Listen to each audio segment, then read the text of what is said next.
I want to provide a place, provide a space where people can look and go, wow, there's more?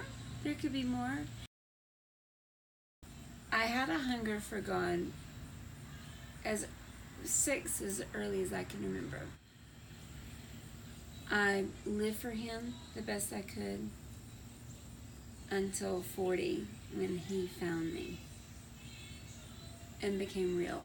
And you know what's so interesting is I'd actually been a part of incredible miracles, including seeing the dead raised before this day. Incredible miracles. Instant, a baby coming back in the womb, my own mother raised from the dead, knees that needed surgery, instantly healed, well, a knee that needed surgery, back healed, all kind of miracles, even demons cast out. But I didn't know Him. I think of the 10 lepers. Can you imagine having leprosy and being healed by Jesus? And of those 10 lepers who were all healed by miracle Jesus, 9 of them were so excited about their miracle, but one of them considered Him to be the miracle and came back and got his sins forgiven. I don't want to seek Him for a miracle. I don't want to seek Him so I can do miracles. I want to seek Him because He is the miracle. Knowing Him is the real miracle. And from knowing Him, I have received so many miracles.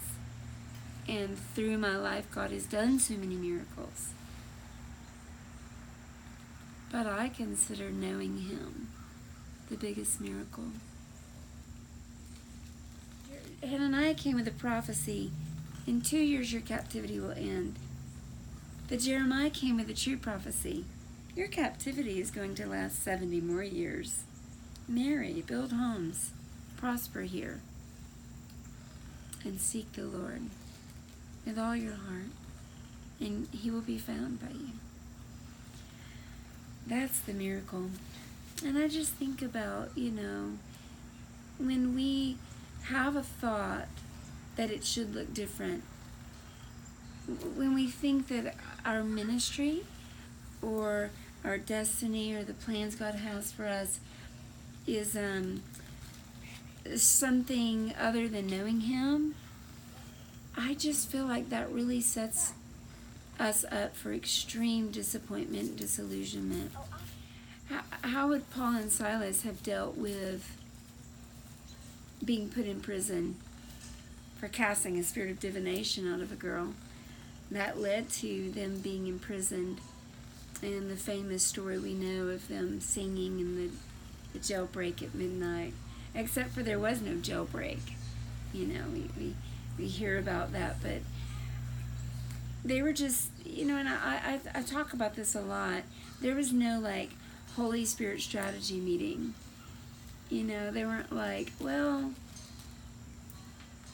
I have this strategy that if we just sing this song this many times, we'll get out of here. We'll get out of this captivity. No, they just sang because they were so in love with Jesus, because they knew Him. Knowing Him was their miracle.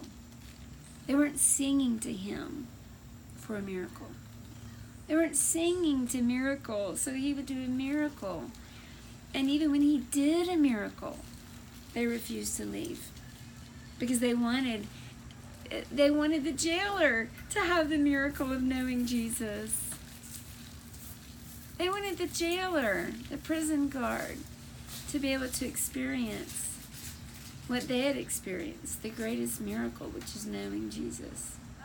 I just know that for many years I've either been in ministry or around ministry. And the pressure